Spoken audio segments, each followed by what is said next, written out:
Let's talk about Uli Roth. Ulrich Roth. Uli Jon Roth. I think in the Scorpions he was in Fly to the Rainbow, In Trance, Virgin Killers, Tokyo Tapes, Taken by Force. That was his stint in the Scorpions, if I'm not mistaken. This is a guy I didn't know about. I had heard Lonesome Crow. That blew me away. And then I kind of lost track of Michael Schenker. And the Scorpions. And then I didn't hear Scorpions until... Well, I missed that whole period in there, 73 to 78.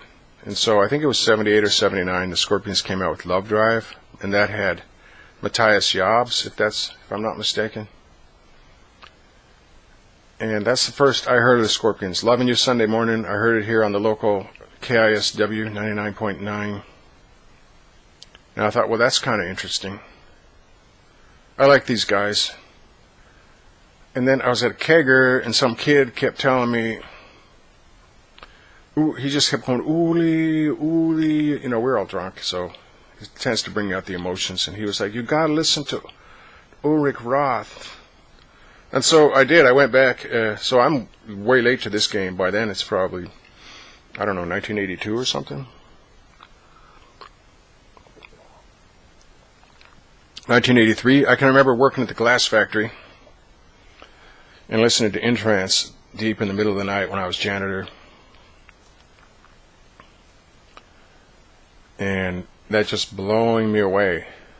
And thinking back, that kid was right, that this Ulrich,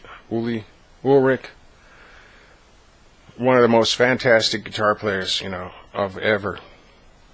And what is it? It's Longing for Fire. That might be my favorite solo of his from that whole era. But there's so many to choose from. Now, the only thing I'd say about some of those Scorpion records is, and I didn't have this observation back in the day. It wasn't until I revisited some of this stuff later on, I think it was too plodding. At some of the breaks, they would repeat this thing 4 times. It would be at a slow tempo, and these really plodding bar chords. And that's the only criticism I could have of that whole period. That was a fantastic artistic expression. Those albums I already mentioned. Now Rudolph, you got to say, him and Klaus are they are the Scorpions personified, right? They've been there for every record, haven't they? I lost track of these guys after probably Love at First Sting or something like that. I remember they used to play the thing about the Berlin Wall coming down in the clubs. Actually, at my health club, when I had a health club membership. Imagine that. Imagine me on the Stairmaster, totally buff, I'm trying to put a date on that. 25 years ago? Okay, anyway, Uli then went on to Electric Sun, and I really dug that stuff. And those solos were on another level. Now, jumping back to Scorpions, what is it?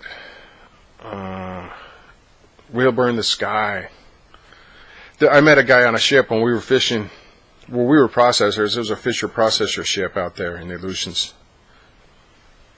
And he knew the Scorpions, and he brought up We'll Burn the Sky, and I was like, this guy knows We'll Burn the Sky off of Tokyo Tapes. Monica Donovan wrote those lyrics about Jimi Hendrix, right? And then Monica Donovan wrote, she drew the cover art for Uli's, I think it was all of his Electric Sun records, if I'm not mistaken. But the ones I really remember, I think one of them was The Night the Master Comes, which I think was the third one. But before that, you had Firewind and Earthquake. I don't remember the order of those. I think Earthquake was the first one I purchased, and then Firewind was the second one I purchased, and I actually liked it a little more for some reason. Well, Indian Dawn, the solo on Indian Dawn, it's immortal. And then Uli goes on and he does that thing, the Vivaldi Four Seasons, with his own take on it and his own riffing, and hires all those classical musicians, and I listened to that, and it was basically a clinic on how to play guitar. And speaking of neoclassical masters on electric guitar, I think Uli's my number one. That's just me. Now, I thought he was a weak vocalist on Electric Sun. A lot of people did, but now listening back, it's like, well, it kind of actually fits the music perfectly. Like, would you want, I don't know if Steve Marriott were still alive at that time, or Ronnie James Dio, or whatever, Glenn Hughes. I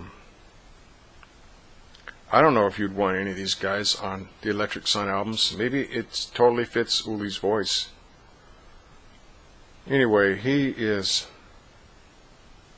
just his articulation and everything. He's the real deal. As some people say, well, how come he doesn't have any album sales? He can't be that good. He never sold many records. Well, I think it's just guitar players that love the guy. Maybe. There's a difference between appealing to other guitar players and then appealing to the public at large. It's like two different segments of your listening audience.